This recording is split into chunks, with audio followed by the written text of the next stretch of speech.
নবীজি বলছে দুনিয়া একটা মরা লাশ, আর এটার পিছনে সারাক্ষণ যে ঘোরে সে একটা কুত্তা। এখন কেরম লাগে আপনার কাছে বলেন? আপনার কোনো আপত্তি থাকলে মদিনা শরীফ কষ্ট করে গিয়া ওখানে জানায় আসলে ভালো। ওখানে তিনি আছেন, কথা বলেন না কেন? যিনি বলছেন তিনি আছেন না?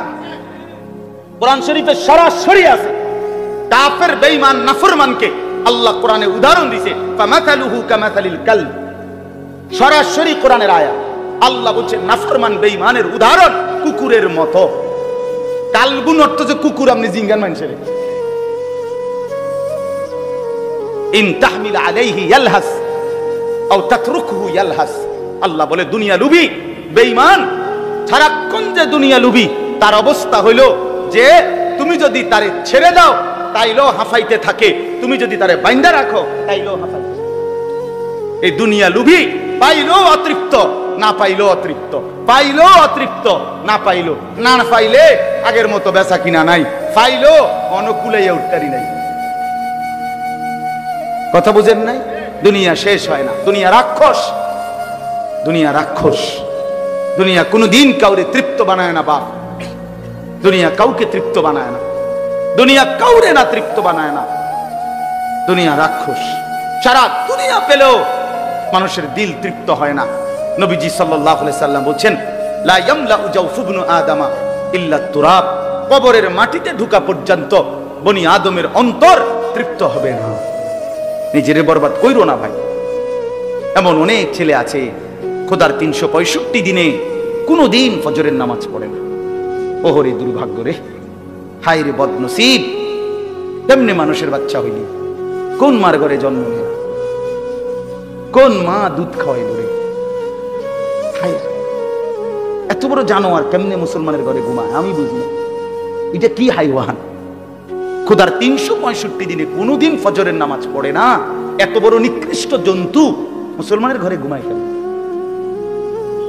কলিজা ফাইটা মরে যাওয়ার কথা, ওই বাপ কলিজা ফাইটা মরে যাওয়ার কথা যে হায় আমার জীবনের অর্জনটা কি? আমার ছেলে তো একটা সেজদাও দেয় না, আমার মেয়েটা তো একটা সেজদাও দেয় না। আস্তাগফিরুল্লাহ, আস্তাগফিরুল্লাহ, আস্তাগফিরুল্লাহ। তো আমার বলার উদ্দেশ্য হলো এই কথাটা যে আমার ভাই, জিন্দেগির পরিবর্তনের জন্য দিলের মধ্যে আল্লাহর কথা, রাসূলুল্লাহ সাল্লাল্লাহু আলাইহি সাল্লামের কথা কলিজায় বসার জন্য যথেষ্ট পরিমাণ মনোযোগ দরকার, আগ্রহ দরকার, আন্তরিকতা দরকার। দিল দিয়ে শুনতে হয়, গ্রহণ করার মানসিকতা থাকতে হয়। আমি যদি মনেই করি যে এই সমস্ত কথা আমার জন্য না, বা এগুলো দিয়ে আমার কি হবে, আমি এগুলো মাইনা পারতাম না, অথবা আমার পক্ষে এগুলো সম্ভব না, অথবা গাদ্দারি, ভিতরে ভিতরে অহংকারী ভাব, হুজুরদের এই সমস্ত কথা এগুলো আমরা শূন্য কোনো কুলাই পারতাম না। হুজুরদের সব কথা ধরলে দুনিয়া চলতো না। না, দুনিয়া তো আমনে না চালান, আমনের আব্বা না চালায় দুনিয়া, দুনিয়া ওনার আব্বাই চালায়। কথা বুঝছেন না? হুজুরদের কথা ধরলে আর দুনিয়া চলবে না, কোরআনের কথা ধরলে আর দুনিয়া চলবে না। এই যে নাফরমানি কথা, কুফরি কথা, বেঈমানি কথা, কি পরিমাণ ধৃষ্টতা, কি পরিমাণ ধৃষ্টতা, অহংকার, বলে দেখেন, ভেবে দেখেন। এই জন্য এই গাফেল মানুষ, অমনোযোগী, গাফলত, খামখেয়ালি, অবজ্ঞা, তুচ্ছতাচ্ছিল্য, উপহাস, এরকম মানুষের পরিবর্তন হয় না।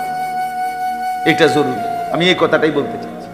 কোরআন শরীফে আছে নাফরমানকে যখন জাহান্নামে ফেলা হবে, ইযা উলকু ফিহা সামিউ লাহা শাহীকান ওয়া হিয়া তাফুর। জাহান্নামের আগুন ভীষণ গরমে যে টকবক করতেছে, এই প্রচন্ড গর্জন, সমুদ্রের গর্জনের চাইতেও জাহান্নামের আগুনের গরমের গর্জন ধ্বনি নাফরমান জাহান্নামী শুনতে পাবে। তাকাদু তামাইয়াজু মিনাল গাইজ। জাহান্নামী একটা নজর আগুনের দিকে তাকাইয়া দেখবে, রাগে ক্রোধে জাহান্নামের আগুন যেন ফাইটা যাইতেছে। হাদিসের মধ্যে আছে জাহান্নামের আগুন যেন এক অংশ আরেক অংশরে আগুন, আরেক অংশ আগুনকে গিল্লা লাইতেছে। এত তীব্র গরম, প্রচন্ড আগুন। এই তীব্র আগুনের মধ্যে যখন জাহান্নামীকে ফেলবে আর ভীষণ চিৎকার করবে জাহান্নামী, তো ফেরেশতারা জিজ্ঞেস করবে, আলাম ইয়াতিকুম নাদির, এই বেঈমান চিল্লাও কেন, তোমার কাছে কি কেউ কোনোদিন এই জাহান্নামের ভয় দেখায় নাই? তখন সে স্বীকার করবে, ক্বালু বালা। প্রতিটা পাপী নাফরমান বলবে, হ্যাঁ, আমার কাছে এসেছিল আল্লাহর পক্ষ থেকে ভয় প্রদর্শনকারী বান্দা। কত ইমাম, কত খতিব, কত আলেম, কত পীর, কত মাশায়েখ, কত আল্লাহর প্রিয় বান্দারা কেঁদে কেঁদে, ডেকে ডেকে, চোখের পানি ফেলে ফেলে আমারে আল্লাহর কথা মনে করাইছিল, আখিরাতের কথা বলছিল, কবর, হাসর, মিজান, ফুলসিরাত বলছিল, জান্নাত জাহান্নামের কথা বলছিল। ফাকাযযাবনা, আমি সবগুলোকে মিথ্যা মনে করছি। অকুলনা মা নাযালাল্লাহু মিন শাই, আমি আরো বলছি অবজ্ঞা করে যে তোমরা মোল্লা মুন্সি যেগুলো বলো এগুলো আল্লাহ নাজিল করে নাই, পরে তোমরা বানায় বানায় বানায় বানায় বলার সময় এরকম অনেক মানুষের মানসিকতা। ও হুজুরা কইতে লাইলে কইতুর বাড়াইয়াও কয়,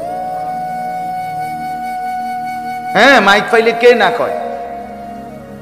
এই যে এই সমস্ত কথার কি অর্থ আছে বলে?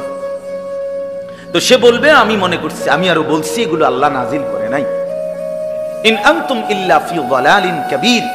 এই দেখেন আরো জঘন্য কথা। এই নাফরমান বলবে, ফেরেশতা ভাই, আমি আরো ওই বলনেওয়ালারে বলছি যে তুমি সুস্পষ্ট ভুলের মধ্যে আছো। যে আমারে আখিরাতের কথা বলছে আমি তারে বোকা বলছি। যে আমারে কবরের কথা মনে করাই দিছে আমি আরো বলছি তুমি বেটা বেউকুফ। স্বাদ, আহলাদ, রং, তামাশা, ফুর্তি, আনন্দ কিছুই বুঝলা না, এই হুজুরের মতো গেল আনো, সিদার মতো। বুঝেন নাই কথা? এই ইন আনতুম ইল্লা ফি যালালিন কাবীর ওয়া ক্বালু লাউ কুননা নাসমাউ আও নাকিলু মা কুননা ফি আসহাবিস সাঈর। এই সেদিন জাহান্নামী নাফরমান বলবে, হায় ফেরেশতা ভাই, আমি যদি সামান্য পরিমাণ কথাও আল্লাহর কথা শুনতাম, আও নাকিলু, আমি যদি একটু বুঝতাম শুনতাম, মা কুন্না ফি আসহাবিস সাঈর, তাহলে আজ আমি জাহান্নামী হতাম। আমি ভুল করে ফেলছি, আমি বিষয়টাকে পাত্তা দেই নাই। আমারে বারবার বলছে, আমার মসজিদে প্রতি জুমায় বয়ান হইতো, আমি পাত্তা দেই নাই। আমার মহল্লায় কত মাহফিল হইছে, আমি বিষয়টাকে কোনো গুরুত্বই দেই নাই। আমি কত কোরআনের কথা, হাদিসের কথা শুনছি, কিন্তু আমি বিষয়টাকে কোনো কিছুই মনে করি নাই। আমি যদি একটু গুরুত্ব দিতাম, একটু শুনতাম, আজ আমি জাহান্নামী হতাম না। ফাআতারাফু বিযামবিহিম, আল্লাহ বলেন জাহান্নামী এভাবেই ফেরেশতার সামনে নিজের সমস্ত গুনাহ, অপরাধের স্বীকৃতি দিবে, কিন্তু লাভ কি হবে? ফাসুহকাল লিআসহাবিস সাঈর, এই তখন সব শুই না জাহান্নামী বলবে, দূর হ, তুই জাহান্নামী বলবে। অর্থাৎ কোন সহমর্মিতা দেখাবার সামান্য রকম কোন সুযোগ ফেরেশতার কাছে নাই। থাকবে কি কোনো মনে করে কোন সুযোগ? আলাইহা মালাইকাতুন গিলাযুন শিদাদুল লা ইয়াসুনাল্লাহা মা আমারাহুম ওয়া ইয়াফআলুনা মা ইউমারুন। কুরআনুল কারীমে আল্লাহ তাআলা বলেন, আমার জাহান্নামের ফেরেশতা যারা, তারা সম্পূর্ণ আলাদা। আল্লাহ বলেন জাহান্নামে দায়িত্ব পালন করে যেই ফেরেশতারা, তারা গিলাজ, অত্যন্ত কঠোর, শিদাত, অত্যন্ত শক্তিশালী ফেরেশতা। এদের কোনো দয়া মায়া, সামান্যতম ন্যূনতম কোনো, আমি আল্লাহ তাআলা তাদের কলিজার মধ্যে দেই না। তারা অত্যন্ত পাথরের মতো শক্ত, মজবুত, পাষাণ। তারা আমার হুকুমের এক বিন্দু ব্যতিক্রম করবে না। আমি যা বলেছি তাই আযাব দিতেই থাকবে। লক্ষ কোটি চিৎকারে ফেরেশতাদের এক জাররা পরিমাণও মায়া, দয়া, আল্লাহর কসম, এটা কোরআনের আয়াত। এই জন্য বন্ধু আমার, বাপ আমার, খামখেয়ালি করলে পরিবর্তন হয় না। আপনি বুটও খাইবেন, আল্লাহর কথাও শুনবেন, হ্যাঁ, মোবাইলও টিপবেন, আল্লাহর কথাও শুনবেন, মসজিদের সামনে কাতারে বসে বসে আমনে চাচা জিমাইবেন, আবার হুজুরের ওয়াজও শুনবেন, আবার আমনে পরিবর্তনও হবেন। পিছনে বসে বসে নওজোয়ান ছেলে দুষ্টামি করবা মসজিদে, ইমাম সাহেব জুমার বয়ান করতেছে, আর তুমি ভাই ধাক্কা ধাক্কি, ঠেলা ঠেলি, মোবাইল টিপতেছো, হাসতেছো, মস্কারি করতেছো, কাউরে থাপ্পড় দিতেছো না। এত ফালতু মানুষের পরিবর্তন হয় না, এত বাজে লোকের পরিবর্তন হয় না। ফালতুই থাইকা যায়, গাফেলই থাইকা যায়। আল্লাহ তাআলা বেহেশত নিয়ে আটকাইয়া গেছে না যে আমার মতো আমদের মতো নাফরমানরে দিতে হইবে, এটা কোনো লোকের শর্ট পড়িয়া গেছে না। কথা বুঝেন নাই? লোকের শর্ট পড়ে না। আ'দাততু লিইবাদিয়াস সালিহিন, আল্লাহ তাআলা বলেন আমি জান্নাত বানিয়েছি আমার অনুগত, আমার হুকুম মাননেওয়ালা, আমার সালিহিন নেককার প্রিয় বান্দাদের জন্যই। মা লা আইনুন রাআত ওয়ালা উযুনুন সামিআত ওয়ালা খাতারা আলা কলবি বাশার, এমন জান্নাত বানিয়েছি যে জান্নাতের সৌন্দর্য কোনো চোখ কোনোদিন দেখে নাই, কোনো কান কোনোদিন শুনে নাই, কতটা সুন্দর হবে কোনো অন্তর কল্পনাও করতে পারে নাই, কল্পনাও করতে পারে। এই জন্য চলেন ভাই, আমি শুধু আজকের বয়ান না, আমার বয়ান না, যত ওলামায়ে কেরাম বয়ান করবে প্রত্যেকের বয়ান আন্তরিকতা নিয়ে মনোযোগ দিন। হোক আপনার মসজিদের ইমাম, কি মসজিদের ইমাম হয়ে গেলে বেটা ছোট হয়ে গেছে, কথা বলেন না কেন? এই ওয়াজ হইল নফল ইবাদত, আর মসজিদে যিনি 5 ওয়াক্ত নামাজ পড়ায় সে তো ফরজ ইবাদত আদায় করে, তো ওনার দাম না বেশি, কথা বলেন না কেন? কয় না কাটা ওয়াজ আমরা ইমাম সাহেব, আমরা ইমাম সাহেব, তা আমরা ইমাম সাহেব বলি কি বেটা হচ্ছে গেছে না, আলগা হুজুর আনতে ভাব, চাঁদের দেশের থেকে হুজুর একদম ট্রাকে করিয়া হুজুর আনতে, ট্রাকে বিরাট হুজুর, 30 জনে আলগি দিয়ে আইনা হতাই বই না, এত বড় হুজুর, বিরাট হুজুর আনতে, বিশাল, 80 হাত লম্বা, 40 হাত পাশ, এরকম একটা আইনা হুজুর হতাইলে তো এবারটা বদলাইব, নাইলে এত দুর্বল লোক হইলে এবারটা বদলাইত। ওনার বা বলে এরকম আমরা হুজুর দিয়ে হইতো না, আমার লাগে হুজুর আনতে হবে এরকম বিশাল হুজুর, তাতে মাথা তুললে আসার দিতে আর এবার আশ্চর্য। আমি প্রায় শুনি এ কথা, আফসোস লাগে আমার। আর এটা কোন কথা মিয়া? আমি তো সবসময় বলি বাপ, প্রধান বক্তা, বিশেষ বক্তা, প্রধান আকর্ষণ, সাংঘাতিক আকর্ষণ, অল্প আকর্ষণ, মোটামুটি আকর্ষণ, এগুলো সব ধোঁকা, ধোঁকা বেটা, ধোঁকা, সব ধোঁকা। আল্লাহর কথা যে বলে, যখন বলে, যেই টাইমেই বলে, যতক্ষণই বলে, সবাই দামি, সবাই দামি, সবাই দামি।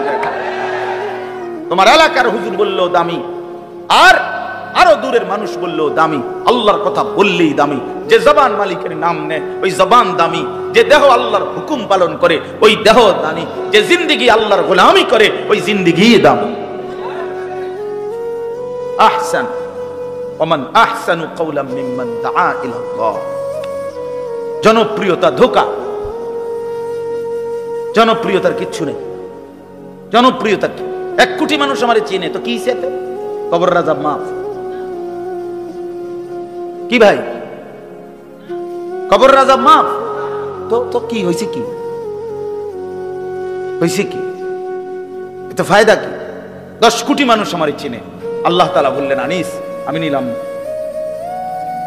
হ্যাঁ আল্লাহ বললেন আমি গ্রহণ করলাম না, তারপরে কি হবে? এরপরে আর কোন মর্যাদা আছে কি তখন? আল্লাহ যদি কাউকে গ্রহণ না করে, আবু লাহাব, আবু লাহাব যে নাম শুনছেন না নবীজির জামানার ওই বেঈমান চাচা, তো তার নাম কিন্তু আবু লাহাব না, তার নাম হলো আব্দুল উজ্জা, উজ্জার গোলাম, মানে দেবতার নাম। কিন্তু সে এতটা সুন্দর ছিল, টকটুকা লাল সুন্দর, সুন্দরের বাপ। এই আবু লাহাব মানে সুন্দরের আব্বা, মানে এত সুন্দর ছিল সে আবু লাহাব, অত্যন্ত সুন্দর ছিল। আর বেলালে হাবশি একদম কালো ছিল, নিগ্রু ছিল, হাবশি ছিল। রব্বুল আলামিন বলেন বন্ধু আমার, সুন্দরের বাপরে আমি গ্রহণ করলাম না, কালো বেলালকে আমি গ্রহণ করলাম। হ্যাঁ, ইন্না আকরামাকুম ইনদাল্লাহি আতকাকুম। রব্বুল আলামিন বলেন আমার কাছে সম্মানিত কেবলই সে, আতকাকুম নিজেকে গুনাহ থেকে শতভাগ বাঁচিয়ে রাখে যে, তাকওয়ার হক আদায় করে যে, নিজেকে মুত্তাকি বানায় যে, আমি আল্লাহর কাছে দামি সে। আল্লাহর নবী বলেন লা ফাদলা লি আরাবিন আলা আজামি ওয়ালা লি আসওয়াদ আলা আবিয়াদ। আল্লাহর নবী বলেন ওয়ালা লি আবিয়াদ আলা আসওয়াদ, কোন আরব দেশের মানুষের মর্যাদা নাই আলাদা অনারবের উপরে, কোন সাদা চামড়ার মানুষের মর্যাদা নাই কালো চেহারার উপরে। এটা কোনো মর্যাদার কিচ্ছু নেই। সাদাটা যার দান, কালোটা তারই দান। কথা বলেন না কেন? সাদা চামড়ার এই মানুষ বানিয়েছেন যিনি, কালো চামড়ার মানুষ বানিয়েছেন তিনি। আর তিনি বলছেন, সাদা চামড়াওয়ালারাও বলছেন, আমি তোকে সবচেয়ে সুন্দর করে বানিয়েছি। কালো চামড়াওয়ালারাও বানিয়েছেন, লাকাদ খালাকনাল ইনসানা ফি আহসানি তাকওয়িম, আমি তোকেও বানিয়েছি সবচেয়ে সুন্দর করে। আল্লাহ তাআলা বলেন না এই কথা? এইটা কি শুধু সুন্দর চেহারাওয়ালাদের জন্য বলছেন এখানে? তাইলে কি বোঝা গেল? মালিকের সবটাই সুন্দর, সবটাই আল্লাহর দান। এই জন্য ভাই আমার, বন্ধু আমার, চলেন আজকে যে কয়জন বাবা বসছেন নওজোয়ান সাথীরা, শুরুতে এটাই বলতে চাইছিলাম, প্রত্যেকেই আলাদা আলাদা শুনবেন। আলাদা শুনলে ভালো, নিজের ফিকির করেন, ঠিক আছে? মানুষের ফিকিরও কইরেন, যাকে আল্লাহ যেদুর হিম্মত দিছে, সাহস। সবার হিম্মত এক না। আপনারা অনেক সময় বলেন না, যে কোনো বক্তারে, যে কোনো হুজুর রেই বা যে কোনো মানুষের, হ্যাঁ বলে না কেন, এই করে না কেন, আরে ভাই সবার হিম্মত একরকম না। কথা বলেন না কেন? সবার কাজের গতি একরকম না, সবার শারীরিক শক্তি একরকম না, সবার কর্মের স্পৃহা একরকম না। এটা আপনি একসাথ করলে হয়তো না, তো সমান হইবে না। বুঝেন নাই কথাটা? মামুনুল হক দাঁড়াইলেই গর্জে ওঠে, মোশতাকুন নবী বসলেই কাঁদা ওঠে। তাই ওইটা গুণ, এটা দোষ। কথা বলেন না কেন? বুঝেন নাই? আবার এইটা গুণ, ওইটা দোষ। এই বুঝছেন আপনি হিসাবটা? এটা বুঝতে হবে। এই জন্য আমি বললাম যে মানুষের কল্যাণ, সমাজের কল্যাণ, দেশের কল্যাণ, জাতির কল্যাণ, সারা পৃথিবীর কল্যাণ অবশ্যই প্রশংসনীয়, উচিত। কিন্তু সবচেয়ে বেশি জরুরি আত্মসংশোধন, আত্মফিকির নিজের, যে আমি যেন আমাকে বঞ্চিত না করি, আমাকে ভুলে না যাই, নিজেকে ভুলে না যাই। আমি সারাদিন এত বড় একটা মাহফিল করলাম, কথার কথায় আমার এশার নামাজও পড়ার সুযোগ হলো না, মাগরিবের নামাজ পড়ারও সুযোগ হলো না। কেন? যে একটা ঝামেলা গেছে, বেটা তুই করে যাইস মাহফিল, বেটা আমি তো বালাস 3 ওয়াক্ত পড়ছি না, তুই তো 3 দিনে নামাজ পড়তি না, বেটার জারি লয়। আরে বাপরে, আপনার কারামতি এটা। আপনি 3 ওয়াক্ত না পড়া 60% আপনার অনেক বড় বুজুর্গি। এটা হইল নি? কথাটা বলে, এটা ইনসাফ হইল? এই কথাটা আমি বুঝাই যে কোনোভাবেই নিজেকে ভুলা যাবে না, নিজেকে ভুলা যাবে। কোন নবীদের চাইতে মানুষের কল্যাণ, মানুষের জন্য ভাবনা আর কারো মধ্যে ছিল বেশি? কথা বলেন না? কিন্তু সেই প্রত্যেক নবী মানুষের কল্যাণে বিভোর ছিলেন, মানুষের কল্যাণে পাগল পারা ছিলেন। প্রতিটা মানুষ আল্লাহর দিকে ফিরে আসুক, দুয়ারে দুয়ারে দুয়ারে দুয়ারে প্রত্যেক নবী মানুষকে আল্লাহর দিকে ফেরাবার চেষ্টা করছেন। কিতাবের মধ্যে আছে প্রত্যেক নবী নিজ কওমের মাধ্যমে জুলুমের শিকার হয়েছেন, নির্যাতিত হয়েছেন, রক্ত ঝরিয়েছেন, বেহুশ হয়ে পড়েছিলেন। কিন্তু প্রত্যেক নবী তারপরেও শেষ দিন পর্যন্ত মানুষকে আল্লাহর দিকে ফিরাবার চেষ্টা করছেন। কিন্তু এরপরেও সকল নবী আলাদাভাবে নিজের জন্য ফিকির রাখছেন, নিজের আখেরাত, নিজের কবর, নিজের পরকাল, নিজের হাসরের মাঠের ব্যাপারে বিশ্বাস করেন। নবীরা আলাদাভাবে ফিকির রাখছেন। হাদিসের মধ্যে আছে নূহ আলাইহিস সালামের মতো নবী 950 বছর যিনি মানুষের জন্য কাঁদছেন, মানুষকে আল্লাহর দিকে ফেরাবার চেষ্টা করছেন, সেই নবী নূহ আলাইহিস সালামও দোয়া করছেন, রব্বিগফিরলি, আল্লাহ আমারে মাফ করুন। ইব্রাহিম আলাইহিস সালামের মতো নবী মানুষের কল্যাণে কত জায়গায় হিজরত করছেন, একটার পর একটা জায়গা বদলাইছেন আল্লাহর হুকুমে মানুষকে আল্লাহর দিকে ফেরাবার জন্য। কিন্তু সেই ইব্রাহিম আলাইহিস সালামও প্রতিনিয়ত দোয়া করতেন, রব্বি লা তুখজিনি ইয়াউমা ইউবাসুন, আল্লাহ কিয়ামতের কঠিন ময়দানে আমারে বেইজ্জতি করেন না। এই যে নিজের ফিকির করছেন। আমাদের প্রিয় নবী সাল্লাল্লাহু আলাইহি সাল্লাম উম্মতের জন্য কি পরিমাণ ফিকির করছেন? কথা বলেন না? আপনারা বলেন না, কি পরিমাণ? তুলনা হবে? হ্যাঁ, রাসূলুল্লাহ সাল্লাল্লাহু আলাইহি সাল্লাম বলেন, আম্মা জান আয়েশা রাদিয়াল্লাহু তাআলা আনহাকে বলছেন, আয়েশা, আল্লাহর কসম, সোয়া লাখ আম্বিয়াকে যত কষ্ট না দেওয়া হয়েছে, আমি একা মুহাম্মদকে তার চাইতে বেশি কষ্ট দেওয়া হয়েছে। আমি এই পরিমাণ কষ্ট পাইছি, এই পরিমাণ জুলুম আর নির্যাতন এই 23টা বছরে আমি সয়েছি। যিনি এত বেশি পরিমাণ উম্মতের জন্য কাঁদতেন, সারা রাত কাঁদতেন, সারা রাত কাঁদতেন, সারা রাত চোখের পানি ফেলতেন। আম্মা জান আয়েশা বলেন, আমি দেখতাম নবীজির দাড়ি মুবারক ভিজে যেত, চোখ মুবারক লাল হয়ে যেত, পা দুইটা তাওয়াররামাত কাদামাহু ফুলে ফুলে যাইতো। আল্লাহ নবী সাল্লাল্লাহু আলাইহি সাল্লাম সারা রাত উম্মতের জন্য কাঁদতেন।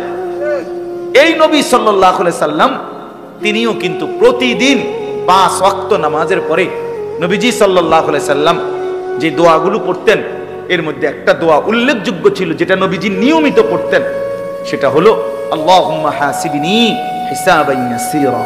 আপনারা ওলামাদেরকে জিজ্ঞেস করুন, নবী নিজে বলতেন, আল্লাহ আপনি আমার দুনিয়াতে অনেক মর্যাদা দিয়েছেন, আমি জানি আখিরাতেও আপনি আমার জন্য অনেক মর্যাদা নির্ধারণ করেছেন, কিন্তু সব কিছুর পরেও আমি জানি আমি আপনার কলজার টুকরা বন্ধু, মাহবুব, হাবিব, সবই ঠিক আছে, এরপরও আমার ভয় লাগে মাওলা, হাসরের ময়দানের কথা মনে হইলেই আমার ভয় লাগে। এই জন্য নবী নিজে বলতেন, আল্লাহ আমি মুহাম্মদের হিসাব আপনি সহজ করে দিন। আপনি কেডা? যে মাঠের ভয়ে ইব্রাহিমের মতো নবী কাঁদে, রাসূলুল্লাহ সাল্লাল্লাহু আলাইহি সাল্লাম নিয়মিত কাঁদে, আপনি কে? আমি কে মিয়া? আমরা কি পরিমাণ? এই জন্য দয়া করে মেহেরবানি করে আমরা প্রত্যেকে ইনশাআল্লাহ গুনাহ ছেড়ে দেই। বিশেষ করে আজকের যুবক ভাইরা, আমরা সবাই মিলে ইনশাআল্লাহ নিয়ত করি যে আমরা ইনশাআল্লাহ 5 ওয়াক্ত নামাজ